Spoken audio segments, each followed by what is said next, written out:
से कर रहे हैं। हम और भी लोगों से बात करेंगे कि उनका क्या कहना है।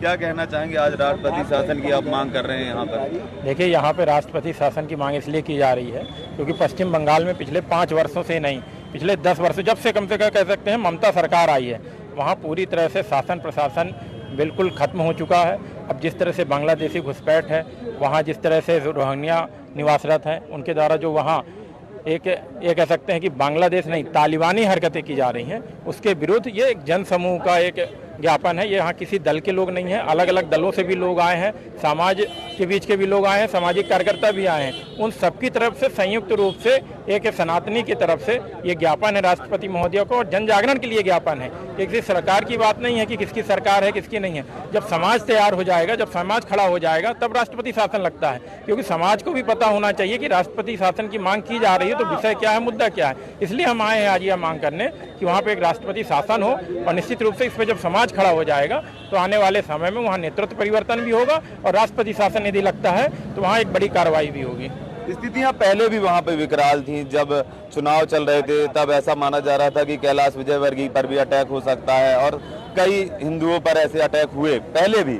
लेकिन ये कॉप संशोधन बिल के बाद जब इस प्रकार से स्थितियां उत्पन्न हुई तो क्या लगता है, क्या टारगेट में कॉप संशोधन बिल है या फिर हिंदू ही टारगेट?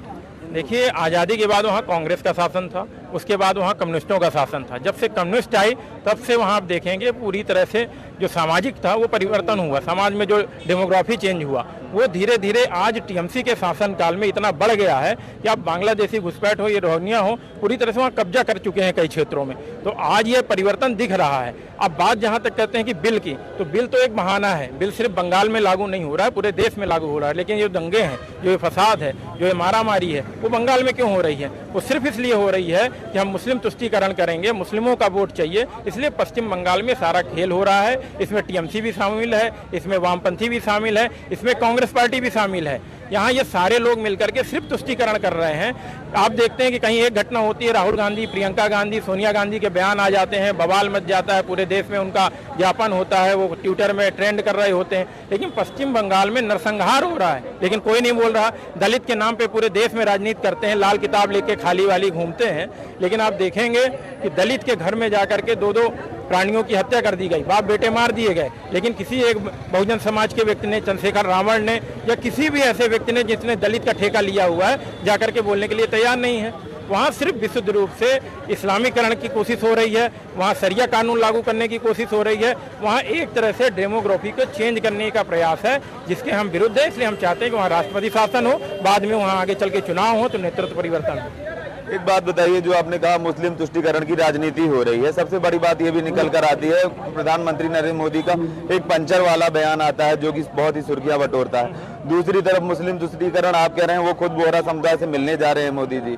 तो क्या भाजपा एक सॉफ्ट मुस्लिम कॉर्नर लेकर चल रही है? और उनका ये भी एलिगेशन है कि वो एक सॉफ्ट मुस्लिम कॉर्नर लेकर चल रही है, साथ ही मुस्लिमों को, जो शिक्षित मुस्लिम है वो भाजपा के साथ है और दूसरों को बढ़वाया जा रहा है। पहली बात, ये शिक्षा का इससे कोई लेना देना नहीं है कि शिक्षित हैं तो उनके साथ हैं। बात यह है कि जो गरीब है, प्रताड़ित हैं, शिक्षित हैं, वो भी मोदी जी के साथ है। कुछ परसेंट हैं जिनको आज 3 तलाक से राहत मिली है महिलाओं को, वो भी साथ हैं। बात यहाँ सॉफ्ट मुस्लिम कॉर्नर या हार्ड मुस्लिम कॉर्नर का नहीं है। जो एक मुट्ठी भर लोग वहाँ अच्छे हैं, जो राष्ट्रवाद की सोच रखते हैं, उनको कहीं ना कहीं लगता है कि भाजपा उनके साथ है और भाजपा सही कर रही है। लेकिन वैसे ही जहाँ एक बड़ी तादाद में संख्या कुछ कट्टरपंथियों की है, तो उनको लगता है कि भाजपा का हमें विरोध करना है। जो राष्ट्रवादी मुस्लिम है, जो अब्दुल कलाम के साथ खड़े हैं, जो अब्दुल कलाम को लेकर के चलते हैं, उनके साथ है। लेकिन आप देखते हैं कि जब देश के अंदर किसी आतंकी को सजा मिलती है, फांसी की सजा मिलती है, तो उनके जनाजे में जाने वाले लाखों के लाख मुस्लिम ही होते हैं। तो वो एक समूह भी है जो बहुत बड़ा है, जो कट्टरपंथियों के साथ भी है। तो ऐसे लोगों के साथ हमको कहीं ना कहीं कड़ाई से देखना पड़ेगा। और जो अच्छे हैं, राष्ट्रवादी हैं, जिन्होंने देश के लिए काम करना चाहते हैं, बहुत सारे मुस्लिम मौलवियों को आप देख रहे हैं, बयान आ रहा है, समर्थन में आ रहा है। वक्फ बोर्ड के अंदर बताया गया कि 10,000 से ज्यादा जो केस हैं वो मुस्लिमों ने कर रखे हैं, क्योंकि मुस्लिमों की जमीनों को भी हथियाया हुआ है वक्फ बोर्ड ने। तो बात ये हिंदू और मुस्लिम की से ज़्यादा इस देश की रक्षा के लिए है। इस देश के शासन प्रशासन और भविष्य में जो यहाँ आतंकी घटनाएं करने की सोच दूसरे देशों की है, चाहे बांग्लादेश हो, चाहे पाकिस्तान हो, चाहे तालिबान हो, यहाँ के जो कट्टरपंथी यहाँ की सोच रखते हैं। आपने देखा यूनुस खान का भी बयान आया था, जो बांग्लादेश के इस समय कह सकते हैं कि सत्ता में काबिज है जबरदस्ती से। उन्होंने किस तरह से विरोधाभासी बयान दिए भारत को लेकर के, उनकी सोच किस तरह से आतंकी है।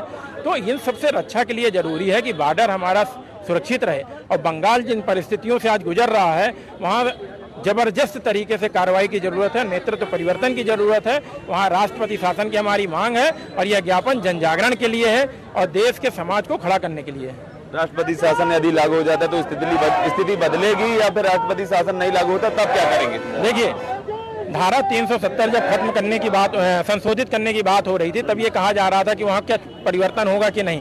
आज आप आंकड़ों में देखेंगे तो कश्मीर में 70% आतंकवादी घटनाएं कम हो चुकी हैं, पत्थरबाजी की घटनाएं कम हो चुकी हैं। वहाँ जो पहले रिकॉर्ड था वो सुरक्षित हुआ है और आज वहाँ पर्यटन बढ़ा है। यदि पश्चिम बंगाल में भी यदि नेतृत्व परिवर्तन होता है और राष्ट्रवादी सोच की सरकार आती है तो निश्चित रूप से वहाँ कड़ाई होगी, और जब कड़ाई होगी तो कुछ प्रतिक्रियाएं जरूर हो सकती हैं, लेकिन आने वाले समय में वह बंगाल सुरक्षित हो जाएगा और कहीं नहीं कहीं बंगाल में एक राष्ट्रवादी सत्ता जब बैठेगी तो वहाँ की सीमाएं भी सुरक्षित होंगी।